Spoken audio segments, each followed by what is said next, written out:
Doc, how's it going? I'm good, man. Good? Always a pleasure to see you. Indeed, indeed, indeed. It has certainly been a different world for entertainers the last 18 months, couple of years. And so how have you had to deal with it? Well, like everybody else, one day at a time. And my faith is what's kept me going, man. I mean, people are like, what's next? I'm like, you tell me. You know, we just take it day by day. Mm-hmm. Mm-hmm. And because one of the things that is interesting, I've interviewed numerous entertainers, especially folks who are singers, and you feed off of the energy of the crowd. People ask me the same thing. Given a virtual speech, it's not the same when I'm at that podium and you've got people and you got energy and the anticipation. It's just a whole different animal. Energy is tangible. It's when you don't do it, you don't realize how much, but it's tangible. Like when I'm on stage in certain places, you can actually feel the love, the energy coming back to you. So it's tough. One of the hardest things is making an album, but making it feel good in the studio. When it's just you and a mic, and no lights, and no wardrobe, and no crowd. That's an art form. And it is. I can't tell you how many. It's very interesting. I was listening to. I listened to several Jill Scott records. And I liked them. But it wasn't until she performed at Essence, and I heard the live version. It's just like when Fantasia won American Idol, the song that put her over the top. I have that one, and I snatched it off of television. Then I have the studio version. It's hard. It's just a whole different feeling, whole different vibe, which I think is part of the reason why there's so many gospel albums alive. Because you capture the spirit, and that's Mr. Martin. It used to be my daddy. I'm Roland. Okay, just respect. Back in the day, like the Love Alive album, Walter Hawkins, Chains. That song is like 12 minutes long, and they would play the whole song. And you felt like you had church, but now you better do it in 3 minutes, or you're not gonna get played.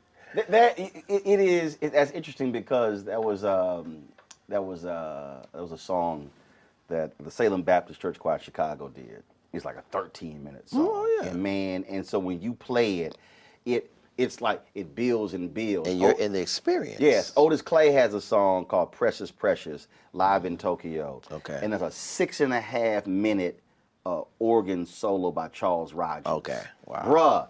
Bruh, and again, you take that, and then, or you take that Sam Cooke live at the Harlem Square Club, and you listen to him bringing it home to me, and Somebody Have Mercy. Yeah.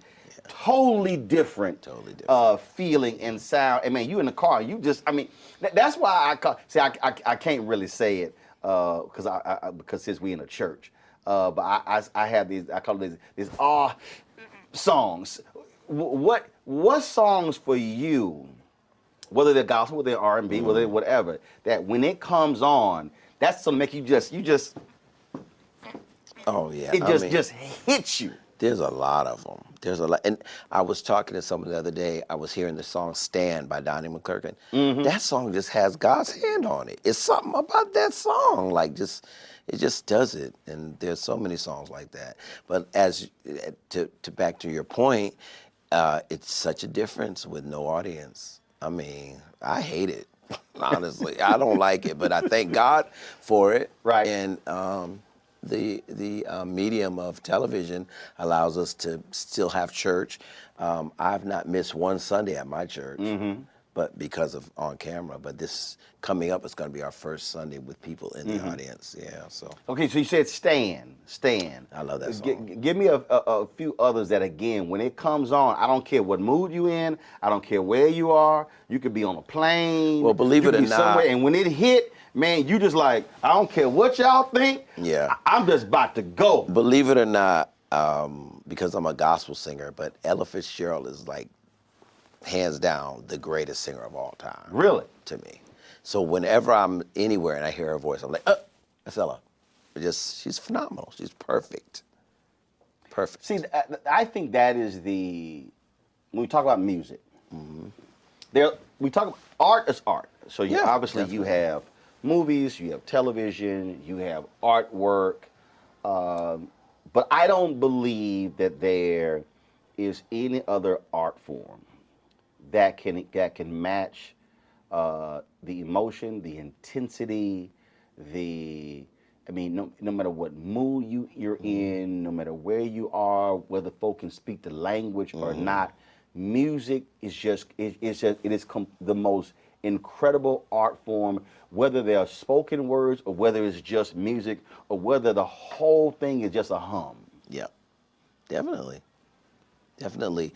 We have a large amount of success in Japan. And I met a guy, they called him Little Kurt Carr. Now, so you know he's short if they call him Little.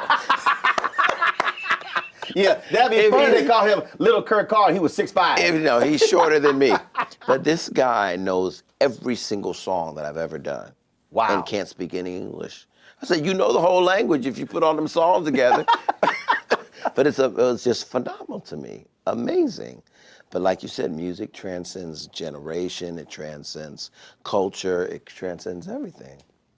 We were talking about Nigeria and gospel. Yeah. When I was in Ghana in 2008, I've been to a whole lot of Holy Ghost filled church experiences in the United States. Yeah. But bruh, They put us to shame. bruh. I'll never forget Mr. Woo! Martin. We were in Nigeria for this thing called The Experience. It was 200,000 people. And it wasn't a rainstorm, it was a typhoon. A typhoon, literally, like rain I've never seen before. It was me, Donnie McClurkin, and Mary Mary, and Ty Tribbett. It was like 8 different artists. And the power went out. And they stood there in a typhoon. How great is our God? See, it was the most humbling thing I've ever seen in my life. So Man. no one could perform. None of us could perform. I think Fred sang early because he had to leave and he was able to perform, but nobody, it rained for hours and they stood there. Didn't move, didn't leave. No, and at the very end, they had like I guess an emergency generator light that would, all of the artists at least go out on the stage to let them know that you are here. Right. And I was standing next to Erica and Tina, Mary Mary, and their hair was like matted to their face because it was that wet. And Right. they were like, Kurt, have you ever seen anything like this? So Because you know, had that been America, we'd have been at home. Oh no, it was shut down. They would've been shut down. So rain comes in, and the crowd just sang. They did not, they just sang. They just started singing hymns to God and just worshiping God. And they're not worshiping him for a new car or a nice house or designer clothes. They're worshiping him because he's God. And it's humbling when you go to Africa, man. Yeah, that's Wait a minute, you said it was called The Experience. It was an experience That for was us. an experience. For us. None of us sung a note, but it was something I'll never, ever, ever, ever, ever forget. See, that's sort of, I was at, what church was I at? It was a church I was at, and the pastor ended up, the choir was so lit, they were so on fire, that he never preached a sermon.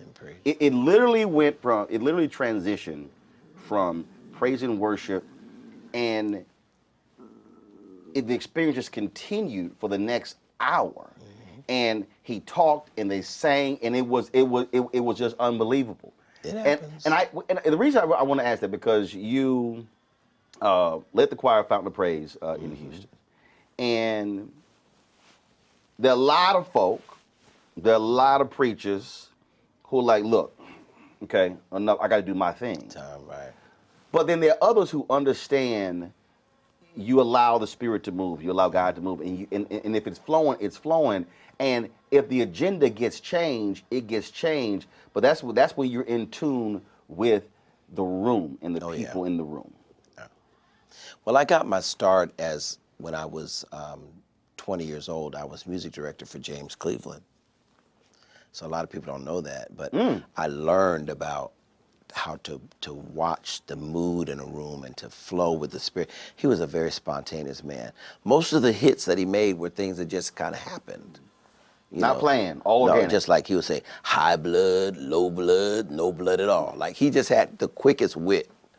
And I learned a lot of that from him. And then before I came to Houston, I was music director at West Angeles Church in Los Angeles with Bishop Charles Blake.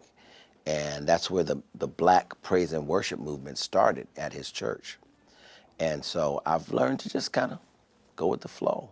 Define that. What is the Black praise and worship Well, movement? before praise and worship started, we had what was called devotion. Where a deacon would get up, oh, I love the Lord, he heard my cry. Well, stuff like that. Or, have you tried Jesus? He's all right. Patrick Henderson, at the leading of Bishop Blake, Patrick Henderson was the minister of music at West Angeles. He and a lady named Judy McAllister came together and took songs that they got from Oral Roberts University, a more Caucasian experience, and they took those songs and blackified them. They put some Lowry salt on them, some onion powder. They put some Tony Chachere's Creole seasoning on it. Chachere's, yeah, and Lowry salt. And the first time, I'll never forget, at West Angeles, which is a Church of God in Christ, Judy got up and said, as the deer panteth for the water, so my soul longeth I. The people was looking like throwing rotten egg like the Apollo, literally. And we just kept doing it and kept doing it and kept doing it. And now it's like you can't get away from praise and worship. Well, the thing is, look, I was born and raised Catholic.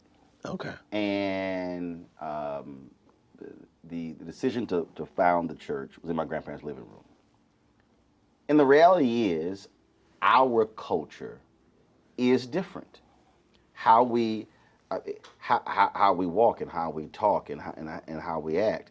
To your point, what we retained from the motherland, the beat, the dancing, or as preachers would say, that itching foot of ours, and that to me is something that we should never apologize for. That is what makes us unique and distinct. It is. You cannot have a worship experience in Africa without them dancing. And not just dancing. It's flags. The oldest mother. It's whistles. The oldest mother in the church will be dropping it like it's hot. Just like there's no insecurity about movement. Uninhibited. And no, right. Ain't nobody swear. Well, what so and so think? They like, look, I ain't here for you. And the men out worship the women. Oh yes. It's almost shameful for a woman in Africa, for a woman to praise God as hard as a man. But here, men have different, refinement and everything with regard to worshiping God. But it all comes from the motherland. It does. It does. You mentioned Japan, and it's amazing that a lot of blues artists and soul artists talk about again how black music, if you will, they love it, how it just how other people receive it. What has there been a particular place other than Japan that shocked you in your travels when you went, oh y'all get down with our stuff like this? Not really shocked me that they accept what we do, but a lot of certain countries in Europe, we do a lot of tours in Europe where they would know like the BBB song on a record, not the A songs. They knew, one time we did this fabulous opera house in Italy, and they held up this song. They had posters like, please sing. I was like, oh my God, we've never sung that song before after the record. So here's like, here's a standard playlist. We know what the hits are. No, after I had a song. They go deep. My song, We Lift Our Hands in the Sanctuary, went platinum and made me from being a black artist to being a world artist. Right. And I started opening my thinking to like, it's a whole big world. I toured after James Cleveland passed, I worked with Andre Crouch for like 2 years, which opened my thinking because he stayed in Europe. James Cleveland hated Europe. He liked collard greens and cornbread. Period. Andre Crouch wanted foie gras and, pheasant in Europe and all that. And so going to that realm with Andre, I was like, whoa, it's a big world. And so after Sanctuary hit, I literally became a world artist. So I started experimenting with all different kinds of music and all different kinds of sound. Why is it important for you? Why is it important from your estimation that brands like McDonald's embrace this aspect of the Black experience, gospel music, doing this tour, taking it across the country? Why is that important? My last CD, and this is not a plug, but my last CD is called Bless Somebody Else. And I did a song with Yolanda and Mary and Smokey and Fred Hammond and John Key and Kiki Wyatt and Faith Evans, like 16 artists came together to do this song about when I'm blessed, I have to bless somebody else. And I think McDonald's, they're putting their money where their mouth is. Not just saying that we embrace the community, but they're showing it. Gospel music, and in particular, is like a staple in the Black experience. And it's a way to ensure that we can all come together, all kinds of people. I've done the tour several times, and it's amazing to see sometimes when we were in certain cities, people will come 2 hours early, standing outside waiting to get in. Some dressed to the nines, some dressed in sweats and stuff, but it's like, you know what, McDonald's is bringing the community together and letting them experience for free what some of them would never be able to afford to see all of us together at one time. But also because you have a lot of companies that, hold up, now you're talking about faith, you're talking about religion, and it's not like when Black folk do gospel, we don't hold back. We don't remove the Jesus, the and J the word, right, the J right. word, the capital J word. Yeah, and that's really, really commendable that they allow us to be who we are. Speaking of who we are, is there? So I love asking this question because you never know what the response is. Is there something or someone that you would love to do something musically with? Does not have to be a gospel artist. That you just really like, man, I would love to do something with this person. I really want to produce Donnie McClurkin next. And we always talk about it. I just feel like my songs have the kind of majesty that his voice carries. I've worked with a lot of people because of my involvement at West Angeles. So I've worked with a lot of celebrities, a lot of things that I'm on that you might not know about. Such as? Well, I've worked with Stevie. Okay. And Gladys.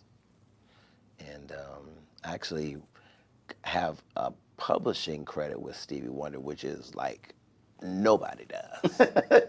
We did a song for Pinocchio, and he knew me from church. And it was a big hit in Europe, but it never really hit here. And it was a song called Hold On to Your Dream. And I dared to say, I got an idea for the hook. And he was like, oh my God, I love it. So that was an honor. I would love, It's got to be somebody. I'm trying to think. Got to be somebody where you Michael like. Jackson, too late. Well, yeah, too late. Whitney Houston, Too late. too late. I worked with Aretha, got to meet Queen. and know her toward the end of her life. So Queen was amazing. it was great. So, yeah. With you. Oh, no, I don't get paid to sing. I get paid to talk. I get paid to talk. And See, you do it we well, had to so. mix in sort of that's you do it what I well. do. You do it well. I Stay tell in your all the lane. time. Oh no, that's my lane. No, look, my mama, all her sisters, our whole family, we sang, we did the choir stuff, but no. That was Celine Dion. ooh. I want to write a song for her. Have you ever met her? I've never met her. And I've seen her like 5 times. I think that she's probably the most perfect singer that's on earth today. Not soulful, I'm not, comparing her to anybody else, but as far as the instrument is perfect. So she has a Black background singer, right? So I was like, everybody black pretty much knows who I am, right? So I walked up and he said, "Hello, I am from France." So he didn't know me. So I've never met her yet. All right, so we gotta figure out. So you never met her. You love to write a song for Celine Dion. Write a song for her. See, I gotta think who knows Celine Dion. And Beyonce. I think I would like to. I think Beyonce should do an inspirational song. Okay. And we used to be neighbors. She lived before the split up of Destiny's Child. They lived across the lake from me, so I would see her all the time. She's really, really, really a beautiful person. So you need to run that by her. I know. Okay. So here's the deal. So Steve Payman is her COO of the company. Okay. So I'm gonna hit Steve. Cool. Then I gotta figure out who knows Celine Dion. I don't know. Maybe Lionel Richie knows Celine Dion. I gotta figure that one out.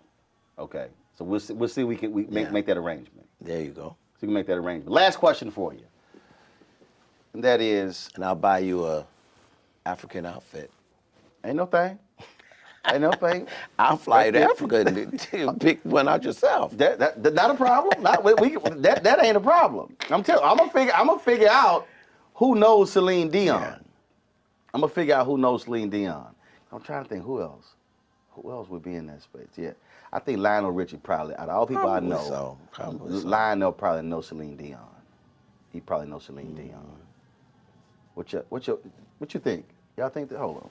Let me do this here. Let me see what time. I don't even go ahead and since you trying to challenge me, Kurt Carr. You trying to challenge me. So I don't know what. Let me go see if you know. It was the Clark sisters, but I just did them. Clark sisters. Yeah, I have a new song with them that's about to come out. I'm gonna see if Lonnie pick up the phone. So if he don't pick up the phone, we're gonna shoot a video. Okay. We're gonna shoot a video, and that'll do it. Well, see, knowing him, he's somewhere. Will he answer the phone saying, "Hello"? He's somewhere in he might be in the Middle East. Is he gonna answer the phone saying, "Hello"? He might be. Is it me you're looking no. for? He will answer. He will answer. What up, frat? Lionel Richie's an alpha. Yes, I know. All right, we're gonna do this video right here. Cool. Okay, so Lionel, I'm interviewing Kurt Carr. Hey, Mr. Richie. So Jesus is love. And Jesus is an alpha. He's a Sigma. And so we're sitting here. He says he would absolutely, out of all the artists, he would love to write a song for Celine Dion. I figure out all the people I know, you probably know Celine Dion. But if you do know Celine Dion, we need to hook that up. But you probably need to also do something with Lionel. Hey, but Jesus is love too. So there you go. So let me know. Hit me back, frat. And yes, let's hook a Sigma up. Let's show. I was actually listening to the song recently. That track is great. The way it builds, it's perfect. It's a great song, timeless. Well, you let us know. You hit me back, and then we'll see if we can hook that up. I think I'm gonna bring that song back. I'm gonna do it. I'm gonna do it in church. Okay. I'm gonna bring it back. All right. Holla. Peace. All right. We'll send it to him right now. Okay. We'll see if we can do that. Man, always good to see you. Man, it's a pleasure. Indeed. Keep doing your thing. Thank you so much. Keep hanging. And then if you ever go to Japan and go back to Japan and lose your luggage, you know who you can call. Little Kirk. Yeah, little Kurt Carr. Appreciate it. Thank you, man.